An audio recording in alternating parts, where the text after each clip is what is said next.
Assalamu alaikum warahmatullah. So in Quran studies today, I'm going to be doing Surah Abasa, ayah number 8 to 10. A'udhu billahi minash shaitanir rajeem. Bismillahir rahmanir rahim. So starting with ayah number 8. Wa amma man ja'aka yas'a. So let's see the translation first. But as for the one who came to you eager to learn, wa amma means but as for ja'aka. Is it ja'aka? Yeah, it is. Okay. Wa amma ja'aka. Ja'aka means came to you, and yas'a from sa'i, working hard, from striving. So this is about the blind companion Hazrat Abdullah bin Maktoum.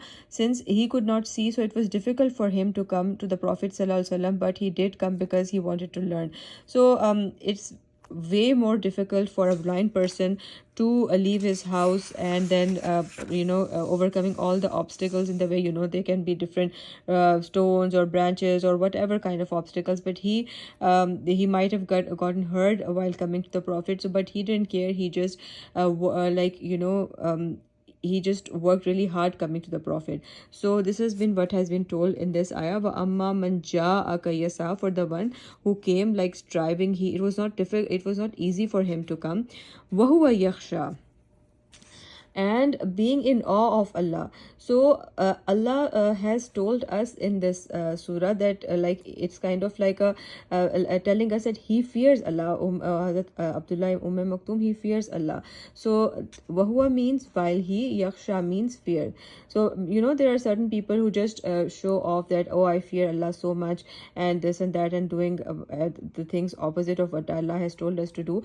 But like in these ayahs, we are being told that Hazrat Abdullah, he fears Allah. So Allah is telling us, because it's only Allah who knows what lies in our hearts. So meaning that Hazrat Abdullah, he fears Allah, and so he came to the Prophet sallallahu alaihi wasallam even though he is blind, so that he may be guided. And then the last ayah for today is فَأَنْتَ عَنْهُ تَلَهَّى, and it means that you were inattentive to him. Anta means but you, anhu for him, talaha distracted. Here Allah is telling his Prophet sallallahu alaihi wasallam that you did not give attention to the one who came seeking guidance. He fears Allah and wanted to learn. So this was about Hazrat Abdullah, these three ayahs. Wa amma man ja'aka yasa, for the one who came striving with like great difficulty, wa huwa yakhsha, and he fears Allah. Fa anta anhu talaha, that you were inattentive to him. So it's just a suggestion that there are different books in which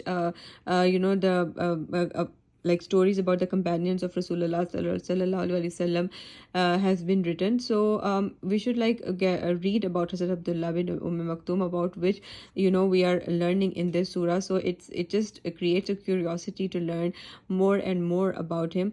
Inshallah, I'll try to I also have a couple of books about the companions of Rasulullah sallallahu alaihi wasallam, and I will inshallah try to make a video about him, because this really inspires me to learn more about him, and I really want to know more about him. So I will inshallah read about that and try to make a video about him too. But I also encourage everyone else to use whatever platforms they have to use them to learn about the companions, because they are actually our real heroes. So inshallah, I'll be continuing tomorrow with the ayahs further. Till then, fi amanillah.